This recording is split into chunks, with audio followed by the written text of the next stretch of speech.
ओम नमः शिवाय. ईश्वर प्रसाद, पांडुरंग कृपा. शिरीष पटवर्धन, सविनय सादर, करोडपती पासबुक, भक्ती भावे आणि पंढरपूरचा प्रसाद. 9 सप्टेंबर 2024. याच पुस्तकामध्ये पोट आत रोग बाहेर, भक्ती भावे आणि कळतं पण वळत नाही असे 2 विशेष विभाग आहेत. आणि प्रसन्नानंदी स्वभाव होण्यासाठी, घडण्यासाठी हमखास मार्गदर्शनसुद्धा यात आहे. आधीच्या आवृत्तीमध्ये भक्तिभावे हा शब्द नव्हता आणि पांडुरंगाच्या ऐवजी घोड्या याचा वापर केला होता. पण भक्तिभावे हा भाव मनात आल्यानंतर घोड्याच्या ऐवजी पांडुरंगाची मूर्ती आली. त्यामुळे पंढरपूरला जायचा योग आला आणि मनोभावे या पुस्तकाची प्रत पांडुरंगाच्या चरणी ठेवली.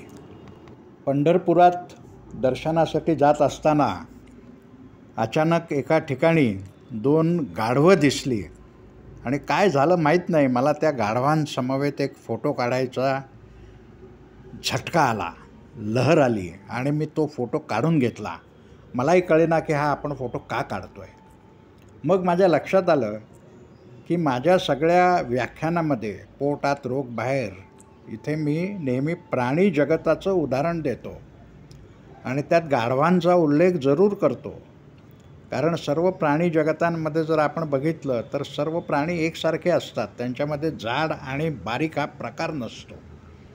हे गाढवं बघितल्यावर मला आठवलं आणि मग आपल्याला प्रश्न पडतो की खरा गाढव कोण आहे. हा एक भाग झाला आणि त्याच्याबरोबरीने जो दुसरा भाग मला स्फुरला, सुचला, मनात आला तो असा की ज्याप्रमाणे आपले सगळे संत लोक सांगून गेलेत की मरणाचे स्मरण असावे, त्याचप्रमाणे आपल्या अज्ञानाचे, आपल्या गाढवपणाचे, प्रत्येकाच्या मनात हा थोडासा गाढवपणा असतो, त्याचे सुद्धा स्मरण असावे. म्हणून या गाढवाच्या बरोबर फोटो काढायची बुद्धी पांडुरंगाने मला दिली असावी असा माझा समज आहे. खरं खोटं मलाही माहीत नाही. ओम नमः शिवाय.